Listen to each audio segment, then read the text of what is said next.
The second miracle. Matilda did not join the rush to get out of the classroom. After the other children had all disappeared, she remained at her desk, quiet and thoughtful. She knew she had to tell somebody about what happened with the glass. She couldn't possibly keep a gigantic secret like that bottled up inside her. What she needed was just one person, one wise and sympathetic grown-up, who could help her understand the meaning of this extraordinary happening. Neither her mother nor her father would be of any use at all. If they had believed her story, and it was doubtful they would, they almost certainly would fail to realize what an astounding event it was that had taken place in the classroom that afternoon. On the spur of the moment, Matilda decided that the one person she'd like to confide in was Miss Honey. Matilda and Miss Honey were now the only two left in the classroom. Miss Honey had seated herself at the table and was rifling through some papers. She looked up and said, "Well, Matilda, aren't you going to go outside with the others?" Matilda said, "Please, may I talk to you for a moment?" "Of course you may. What's troubling you?" "Something very peculiar has happened to me, Miss Honey." Miss Honey became instantly alert. Ever since the two disastrous meetings she had recently about Matilda, the first with the headmistress and the second with the dreadful Mr. and Mrs. Wormwood, Miss Honey had been thinking a great deal about this child and wondering how she could help her. And now, here was Matilda sitting in the classroom with a curiously exalted look on her face and asking if she could have a private talk. Miss Honey had never seen her looking so wide-eyed and peculiar before. "Yes, Matilda," she said. "Tell me what has happened to you that is so peculiar." "Miss Trunchbull isn't going to expel me, is she?" Matilda asked. "Because it wasn't me who put that creature in her jug of water. I promise you it wasn't." "I know it wasn't," Miss Honey said. "Am I going to be expelled?" "I think not," Miss Honey said. "The headmistress simply got a little overexcited, that's all." "Good," Matilda said, "but that isn't what I want to talk to you about." "What do you want to talk to me about, Matilda?" "I want to talk to you about the glass of water with the creature in it," Matilda said. "You saw it spilling all over Miss Trunchbull, didn't you?" "I did indeed." "Well, Miss Honey, I didn't touch it. I never went near it." "I know you didn't," Miss Honey said. "You heard me telling the headmistress that it couldn't possibly have been you."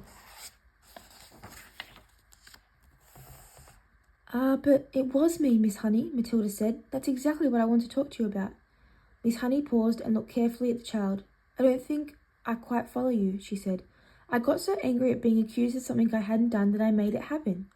"You made what happen, Matilda?" "I made the glass tip over." "I still don't quite understand what you mean," Miss Honey said gently. "I did it with my eyes," Matilda said. "I was staring at it and wishing it to tip, and then my eyes went all hot and funny, and some sort of power came out of them, and the glass just toppled over." Miss Honey continued to look steadily at Matilda through her steel-rimmed spectacles, and Matilda looked back at her just as steadily. "I'm still not following you," Miss Honey said. "Do you mean you actually willed the glass to tip over?" "Yes," Matilda said, "with my eyes." Miss Honey was silent for a moment. She did not think Matilda was meaning to tell a lie.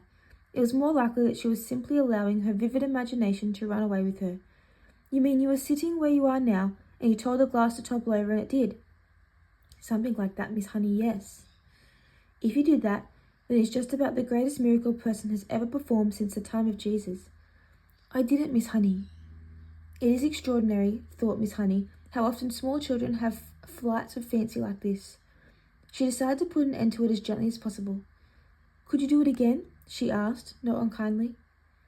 "I don't know," Matilda said, "but I think I might be able to." Miss Honey moved the now empty glass to the middle of the table. "Should I put water in it?" she asked, smiling a little. "I don't think it matters," Matilda said. "Very well, then. Go ahead and tip it over. It may take some time." "Take all the time you want," Miss Honey said. "I'm in no hurry."